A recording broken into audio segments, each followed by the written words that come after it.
তীব্র শীতে অসহায় ও দুস্থ মানুষের কষ্ট লাঘব করতে মানবিক সহায়তার হাত বাড়িয়ে দিয়েছে কুষ্টিয়া সাহিত্য পরিষদ কেএসপি।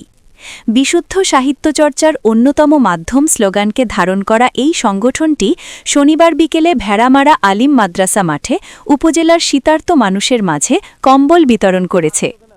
কুষ্টিয়া ভেড়ামারা থেকে সাইফুল ইসলামের প্রতিবেদনে দেখুন বিস্তারিত।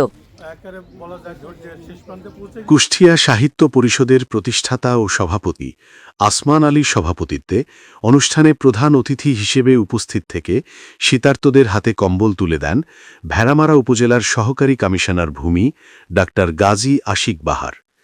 খুলনা বিভাগীয় প্রেস ক্লাব ভেড়ামারা শাখার সভাপতি প্রভাষক সাইফুল ইসলামের সঞ্চালনায় অন্যান্যের মধ্যে বক্তব্য রাখেন ভেড়ামারা সরকারি মহিলা কলেজের প্রভাষক আরশেদ আলী, দৈনিক যুগান্তর পত্রিকার ভেড়ামারা প্রতিনিধি মোহাম্মদ রিজাউল করিম, ভেড়ামারা বন কর্মকর্তা মোহাম্মদ জাহিদুল ইসলাম, আলিম মাদ্রাসা ভারপ্রাপ্ত অধ্যক্ষ মাওলানা মোহাম্মদ রবিউল ইসলাম, কবি আশরাফুল ইসলাম চাঁদ, শাহিনুর হালিম, মাওলা বক্স, কবি ও আবৃত্তিকার বিদ্রোহী Mustafa, Nurul Islam Nuru, future bright model স্কুলের প্রধান শিক্ষক জহুরুল হক প্রমুখ।